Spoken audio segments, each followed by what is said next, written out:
Handcuffs bit into a teenager's wrists while two grinning officers mocked his tears, completely unaware they were digging their own professional graves. They thought they had cornered a helpless kid from the wrong side of town. They had no idea his father was the city's most ruthless federal judge. Neon signs from a dying strip mall cast long, distorted shadows across the wet asphalt of Route 42. Kai Ellison gripped the steering wheel of his hand-me-down Honda Civic, knuckles white, keeping his eyes locked on the speedometer. It was a quiet evening, and the 17-year-old was riding the high of a major victory. On the passenger seat rested a heavy brass trophy, first place state regional debate championship. Kai was exhausted, wearing a thrift store suit that was slightly too broad in the shoulders, but he couldn't stop smiling. He was nearly home, mentally rehearsing how he would tell his father about the final round. Red and blue lights suddenly exploded in his rear-view mirror, fracturing the quiet darkness. Kai's heart dropped into his stomach.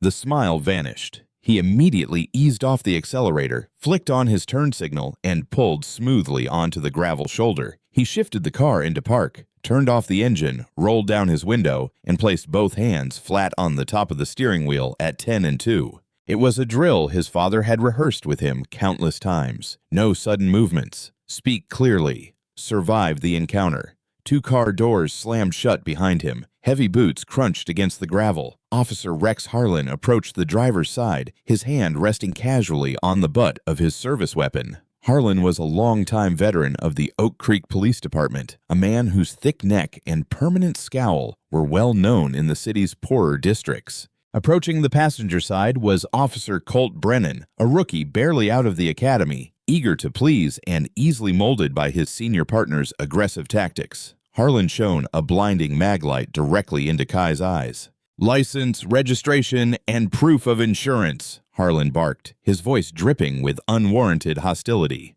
"Yes, officer," Kai said softly, squinting against the harsh glare. "My wallet is in my right back pocket. My registration is in the glove compartment. May I reach for them?" Harlan scoffed, exchanging a look with Brennan over the roof of the car. "Listen to this one, Colt. Sounds like a textbook." "Go ahead, boy. Nice and slow. Don't try anything stupid." Kai carefully retrieved his documents and handed them out the window. Harlan snatched them, glancing at the name and the address. The address was in an affluent, gated community across town, a detail that seemed to instantly irritate the veteran officer.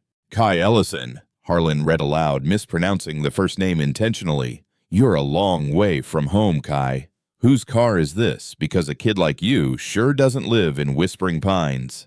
"It's my car, sir. It's registered in my name. I'm coming back from a debate tournament at the university." "Debate tournament?" Harlan sneered. He leaned closer, invading Kai's space, smelling of stale cigarette smoke and cheap peppermint gum. "You look nervous, kid. You got anything in this vehicle I need to know about? Weapons, drugs?" "No, officer, absolutely not." "Step out of the vehicle." Kai froze. "Officer, was I speeding? Why am I being asked to step out?" "I said step out of the vehicle," Harlan shouted, violently yanking the driver's side door open. "Are you resisting, boy? Because I will pull you out by your cheap collar." "I'm complying, sir," Kai said quickly, unbuckling his seatbelt and stepping out into the cold night air. "Hands on the hood. Spread them." Harlan shoved Kai roughly against the cold metal of the Honda. Kai bit his lip, forcing himself to stay silent as Harlan kicked his legs apart, patting him down with aggressive, intrusive force. On the passenger side, Brennan had opened the door and was tearing through Kai's belongings. The rookie grabbed the debate trophy and tossed it carelessly onto the floorboards, pulling out Kai's meticulously organized briefing binders and dumping the papers across the front seats. "Find anything, Colt?" Harlan called out, keeping a heavy forearm pressed against the back of Kai's neck. "Just a bunch of papers and school junk," Brennan replied, sounding almost disappointed. "Pop the trunk," Harlan ordered. He yanked Kai backward by the shoulder and spun him around. "Sit on the curb. Do not move." Kai sat on the wet concrete, shivering in his thin suit jacket, watching helplessly as the two officers dismantled the interior of his car. They ripped the lining out of the trunk, tossed his spare tire onto the gravel, and dumped his backpack upside down. Textbooks, pens, and highlighters scattered into the muddy puddles by the roadside. "This is completely illegal," Kai murmured, unable to hold back the protest any longer. You have no probable cause to search my vehicle." Harlan stopped, slowly turning around. He walked over and stood directly over the teenager. "What did you say to me, you little punk?" "I said you don't have probable cause. I didn't commit a traffic violation." A cruel smile stretched across Harlan's face. He reached to his belt and unclipped his handcuffs. "Is that right?" "Well, Mr. Lawyer, I say I smelled marijuana. I say you were swerving over the yellow line, and now I say you're resisting a lawful order and acting belligerent." Before Kai could process the threat, Harlan hauled him off the curb by his lapels. The officer spun him around, slamming him face first into the side of the cruiser. Metal bit into Kai's wrist as the handcuffs were ratcheted down so tightly they cut off his circulation. "Officer Brennan," Harlan barked, "read this piece of garbage his rights. We're taking him in for suspected DUI and resisting arrest." Brennan hesitated for a fraction of a second, looking at the terrified, completely sober high school student. But the rookie quickly buried his conscience, clearing his throat and reciting the Miranda rights. Kai closed his eyes, a single tear cutting through the dirt on his cheek. He didn't fight. He didn't yell. He just let the cold reality of the metal cuffs sink in, knowing that his survival depended entirely on his silence. The fluorescent lights of the Oak Creek precinct buzzed with a maddening, insect-like hum.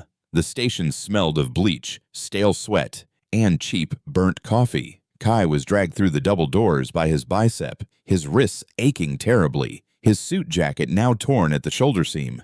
Desk Sergeant Doyle barely looked up from his crossword puzzle as Harlan and Brennan hauled the teenager to the booking counter. "What do we have here, Harlan?" Doyle mumbled, chewing on the end of a blue pen. "Caught this one out on Route 42, Harlan bragged, shoving Kai slightly so that he bumped against the high wooden counter. "Erratic driving. Smelled like a brewery, though I couldn't find the bottles. Got mouthy, resisted arrest. Standard trash." Kay stared straight ahead, his jaw clenched so tight his teeth ached. He knew the playbook. Any display of anger, any attempt to defend his honor right now would only result in additional charges or a beating in the holding cells, where the cameras conveniently malfunctioned. "Empty your pockets, kid," Brennan instructed, unlocking the cuffs. Kai rubbed his raw, red wrists and silently complied. He placed his wallet, his car keys, and a pack of spearmint gum on the counter. Harlan snatched the wallet, flipping it open and pulling out Kai's driver's license. "Still trying to figure out how a kid like you affords a zip code like this," Harlan taunted, waving the ID in Kai's face. "Your mom scrubbing toilets for some rich folks over in Whispering Pines. Is that how you got the address?" "My mother passed away from cancer 5 years ago," Kai said, his voice terrifyingly flat and devoid of emotion. Harlan laughed, a dry, barking sound. "Boo-hoo, take off your shoelaces, your belt, and your tie. You're going in cell 4. "I am entitled to my phone call," Kai stated, looking directly into Harlan's eyes. "You'll get your call when I feel like giving it to you," Harlan snapped, stepping forward to intimidate the teen. But Kai didn't flinch. He just stood there, stripped of his belt and tie, holding on to a quiet, ironclad dignity that seemed to infuriate the older cop even more. "Give him the phone, Doyle," Brennan muttered, looking around nervously. "Let's just process the paperwork and get it over with."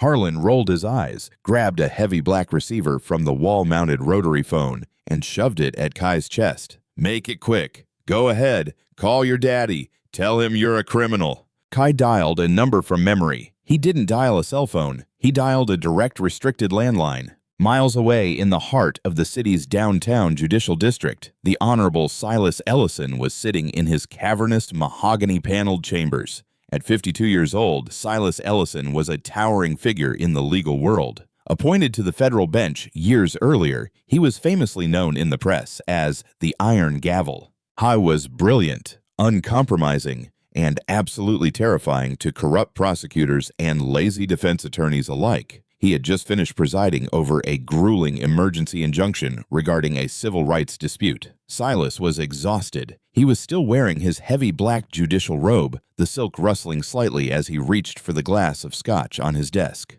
Before his fingers could touch the glass, the private, unlisted red phone on his desk rang. Only 3 people in the world had that number. Silas picked up the receiver instantly. "Ellison." "Dad." Silas's blood ran cold. The voice was trembling, stripped of its usual confident cadence. "Kai, where are you? Are you all right?" I'm at the Oak Creek precinct, Kai said, his voice dropping to a whisper. Dad, they pulled me over. They tore the car apart. They threw me against the hood and arrested me. They're charging me with resisting arrest and suspected DUI. Silas stood up so fast his heavy leather chair slammed into the bookshelves behind him. Did they hurt you? I'm okay. My wrists are cut up from the cuffs. They threw my debate trophy in the mud. Through the receiver, Silas could hear a voice laughing in the background. Officer Harlan, tell Daddy to bring a blank check, kid. It's gonna be a long night. A terrifying silence fell over Silas Ellison, the kind of silence that preceded a hurricane. All the warmth of a loving father vanished, replaced instantly by the cold, calculating wrath of a federal judge whose life's work was dismantling systemic injustice. Kai, Silas said, his voice dangerously soft and perfectly level, do not say another word to them. Do not answer any questions. Do not sign anything. I am on my way. The line went dead. Silas didn't bother changing into his street clothes. He didn't grab his briefcase. He simply threw his heavy wool trench coat over his black judicial robes, snatched his car keys, and walked out of his chambers. His face was a mask of pure, unadulterated fury. Back at the precinct, Kai hung up the phone and handed it back to Harlan.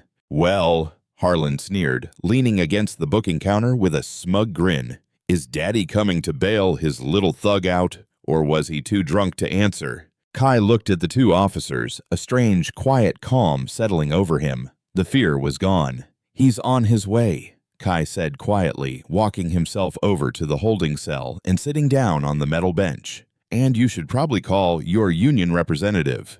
Harlan and Brennan burst into laughter, high-fiving each other as they walked toward the break room for more coffee. They thought it was the funniest thing they had heard all night. They had absolutely no idea that the ticking clock on their careers had just reached its final hour. Tires of a heavy black Lincoln Town car squealed violently against the pavement, jumping the curb and parking diagonally across 3 designated police spots directly in front of the Oak Creek precinct. Silas Ellison shoved the heavy car door open before the engine had even fully stopped humming. The freezing night wind whipped the unbuttoned edges of his wool trench coat, revealing the heavy black silk of his judicial robe underneath. He did not walk. He marched. His strides were long, purposeful, and practically vibrating with an icy, controlled rage that had commanded courtrooms for years. Inside the precinct, Desk Sergeant Doyle was still lazily filling in the crossword puzzle. The heavy double doors of the entrance did not just open. They flew violently apart, slamming against the plaster walls with a concussive boom that made Doyle flinch and drop his blue pen. Silas stood in the doorway. The harsh fluorescent lighting cast severe, uncompromising shadows across his sharp jawline and piercing dark eyes. He took 3 deliberate steps into the room, unfastening his trench coat and shrugging it off his shoulders. He draped it effortlessly over the nearest wooden bench. Now he stood entirely in his federal judge's robe, the dark fabric hanging with the gravity of the law itself. Doyle stood up, suddenly highly aware of his untucked uniform shirt. "Excuse me, sir. You can't just barge in." "My name is Silas Ellison," the judge interrupted, his voice a low, rumbling baritone that echoed off the linoleum floors. It wasn't a shout. It was a command that demanded absolute silence. "I am a sitting judge on the United States District Court. You are currently holding my son, Kai Ellison. You have precisely 60 seconds to bring him to this counter, or I will have the FBI kick down these doors and arrest every single officer in this building for kidnapping and civil rights violations." Doyle's mouth opened and closed like a fish suffocating on dry land. The color drained completely from his face. He looked at the black robe, then at the man's furious eyes, and a terrifying realization hit him like a freight train. "Judge Silas Ellison," the iron gavel.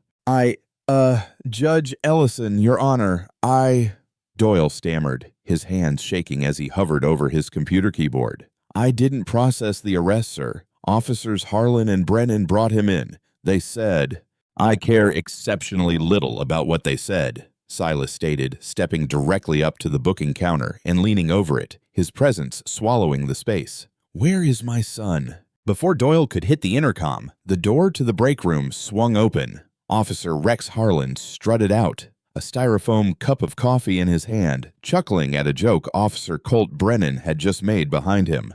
"Hey, Doyle, Harlan barked, completely oblivious to the towering figure in black standing at the counter. "Did the punk's daddy show up to pay his tab yet? Tell me the apple doesn't fall far from the trashy tree." Silas turned slowly. He locked eyes with Harlan. The silence that followed was absolute, suffocating, and heavy enough to crush bone. Harlan stopped dead in his tracks. The smug grin slid off his face so fast it was almost comical. His eyes darted from Silas's stern, aristocratic face to the unmistakable black judicial robe, and finally to the polished leather shoes. Brennan, stepping out behind his partner, bumped into Harlan's back, peered over his shoulder, and physically recoiled as if he had been slapped. "Are you the officer who arrested the young man in cell 4? Silas asked, his tone deceptively quiet. Harlan managed to choke out, his chest suddenly tightening. He tried to puff himself up, relying on years of street intimidation, but it evaporated under Silas's withering stare. He was driving erratically, suspected DUI, resisting. Fascinating. Silas cut him off smoothly. He reached into the pocket of his robe, pulled out a small leather notepad and a gold fountain pen. "Badge number." "Excuse me?" Harlan said, his bravado twitching back to life. "Listen, pal, I don't care what costume you're wearing. Your kid broke the law." "Badge number," Silas repeated, stepping away from the counter and walking directly toward Harlan. He stopped mere inches from the veteran cop. "You have detained a minor without notifying his legal guardian. You have subjected a 17-year-old child with no criminal record to an illegal search and seizure, violating his Fourth Amendment rights. You have falsified charges of driving under the influence without administering a breathalyzer, a field sobriety test, or a blood draw. And you have laid hands on my son, leaving contusions on his wrists. Now give me your badge number, or I will call Chief Victor Langley right now and have him suspend you before this coffee gets cold." At the mention of the chief of police, Brennan visibly panicked. "Officer Brennan, badge 8492, sir." The rookie blurted out, his voice cracking. "And Officer Harlan is badge 4421. "Shut up, Colt!" Harlan hissed, his face flushing a deep, angry crimson. He glared at Silas. "You think because you're a judge you can intimidate me? Your kid was acting suspicious. I smelled weed. That gives me probable cause to search." "Is that your official statement?" Silas asked, jotting the numbers down with elegant strokes of his pen. "You smelled marijuana." "Yeah, I did." Silas snapped the notebook shut. "Excellent. That will be very useful when we review the dash cam footage. Speaking of which," Silas turned to Sergeant Doyle, who was sweating profusely behind the desk. "Sergeant, under authority of the federal bench, I am issuing a verbal preservation order for all dash cam footage from car 14, all body camera footage from Officers Harlan and Brennan, and all internal precinct surveillance from the recent hours. If a single frame of data goes missing, is corrupted, or is accidentally deleted, I will hold you personally in contempt of federal court. Do you understand?" "Our states indeed." "Yes, Your Honor. Crystal clear, Your Honor," Doyle practically shouted, frantically typing commands into his terminal to lock the files. "Good. Now unlock cell 4. Doyle scrambled from his stool, grabbing a heavy ring of keys and sprinting down the short hallway. Silas followed closely behind, ignoring the two paralyzed arresting officers. When Silas reached the holding cell, his imposing demeanor fractured for just a fraction of a second. Kai was sitting on the steel bench, shoeless, his suit jacket torn, rubbing his bruised red wrists. When the teenager looked up and saw his father, his lip trembled. "Dad," Kai whispered. Silas stepped into the cell the moment the bars slid open. He didn't say a word, he just wrapped his arms around his son, pulling him into a fierce, protective embrace. The black silk of the robe enveloped the shivering boy. For a long moment, the formidable federal judge was just a terrified, infinitely relieved father. "I've got you, Kai," Silas murmured into his son's hair. "I've got you. It's over." Silas gently pulled back, inspecting the raw, bleeding skin around Kai's wrists. A fresh wave of fury ignited in the judge's eyes, but he kept his voice soothing for his son. "Let's go home." As father and son walked back into the booking area, Harlan was leaning against the wall, trying to maintain a facade of defiance. Brennan looked like he was about to vomit. "This isn't over," Harlan sneered, unable to keep his mouth shut. "He still has charges pending. I'm writing the report right now." Silas paused halfway to the door. He turned, placing a protective hand on Kai's shoulder. "You are absolutely right, Officer Harlan," Silas said, his voice ringing with a chilling finality. "This is far from over. By tomorrow morning, the Department of Justice will open a formal investigation into this precinct's arrest statistics, specifically focusing on racially motivated traffic stops. By tomorrow afternoon, my private attorney will file a federal civil rights lawsuit against you, Officer Brennan, and the city. And by the end of the month, you will be begging for a plea deal to avoid federal prison. Enjoy your coffee. It's the last one you'll drink with a badge on your chest."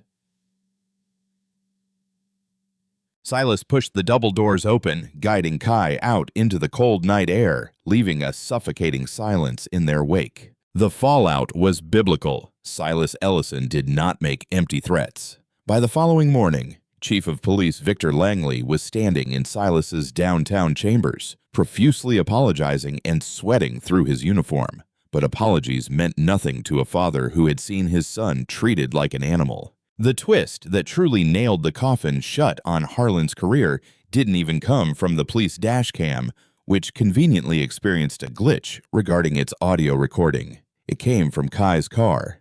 Unbeknownst to Harlan and Brennan, the hand-me-down Honda Civic was equipped with a dual-facing, motion-activated dash camera that uploaded directly to a secure cloud server. The camera captured everything: the flawless compliance by Kai, the aggressive hostility of Harlan, the illegal search, the destruction of the debate materials, and the crystal-clear audio of Harlan openly admitting to fabricating the charges just to teach the rich punk a lesson. When the footage was released to the Internal Affairs Division, the investigation exploded. It didn't just stay in Oak Creek. It caught the attention of regional news outlets. The video of the veteran cop violently assaulting an honors student in a thrift store suit, followed by the revelation that the teenager was the son of the state's most prominent federal judge, dominated the headlines for weeks. Officer Colt Brennan folded within a day, facing the terrifying wrath of a federal judge and undeniable video evidence. The rookie hired a lawyer and agreed to turn state's witness against his senior partner. Brennan testified that Harlan routinely fabricated probable cause, targeted minority drivers driving out of low-income neighborhoods, and used excessive force.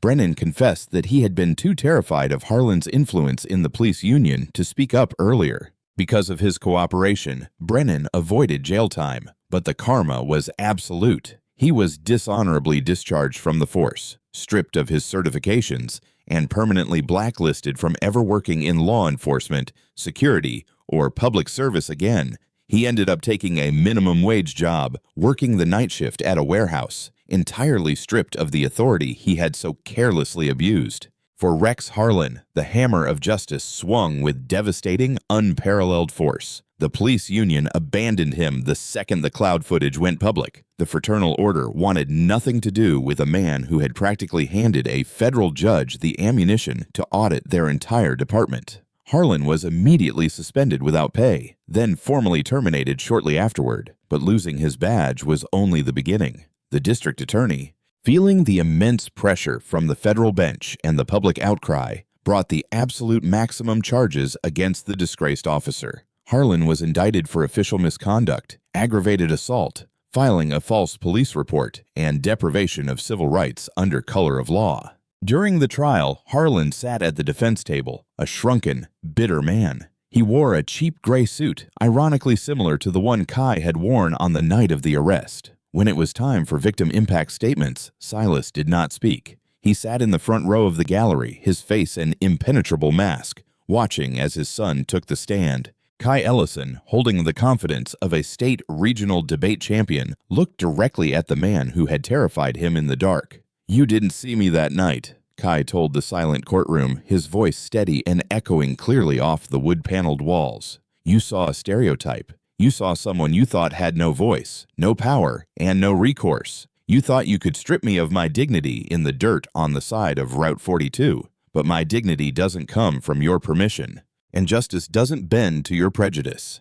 The jury deliberated briefly, guilty on all counts. The presiding judge sentenced Rex Harlan to 8 years in a federal penitentiary. As the bailiff stepped forward to place the handcuffs on Harlan's wrists, the The metal clicking sharply in the quiet courtroom, Harlan finally looked back at the gallery. He looked at Silas Ellison. Silas didn't smile. He didn't gloat. He simply gave a single, slow nod, watching as the man who had humiliated his son was led away in chains, his life in ruins. Karma had not just knocked on Harlan's door. It had kicked it off the hinges. Months later, the Oak Creek precinct underwent a massive, federally mandated overhaul. Chief Langley took early retirement, and a stringent new protocol was instituted regarding traffic stops, complete with mandatory, unalterable body camera policies. Life for the Ellison family slowly returned to normal, but the bond between father and son had forged into something unbreakable. On a warm evening, a full year after the incident, Kai walked across the stage of his high school auditorium, graduating with honors.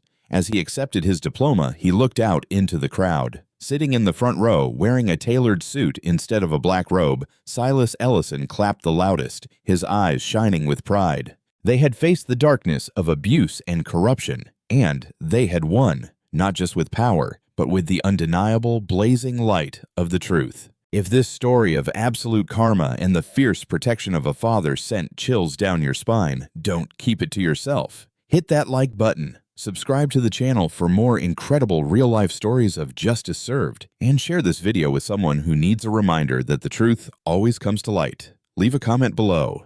What would you have done if you were in the judge's shoes? Hi, my name is Board Justice, the owner and manager of Board Justice. After watching the video, 2 cops humiliated a black teen. Then his father walked in wearing a judge's robe. I'd really like to know what you think. How did this story make you feel? For me, the strongest feeling was relief that respect and accountability eventually found their way into the situation. What stayed with me most wasn't the surprise of who Kai's father was, but the reminder that every young person deserves to be treated with fairness, patience, and dignity from the very first moment, regardless of assumptions. I'm curious which part had the biggest impact on you. Was it the traffic stop, the moment Judge Ellison walked into the station, or the way the truth finally came to light? And if you had witnessed that encounter, what do you think the officers should have done differently from the start? One lesson I took from this story is that slowing down before making assumptions can completely change the outcome of an interaction. In everyday life, showing respect first often prevents problems that are difficult to undo later. If this story gave you something to think about, I'd really enjoy reading your thoughts in the comments. And if you enjoy stories about justice, accountability, and treating people fairly, feel free to like the video or subscribe if you think it's worth your time.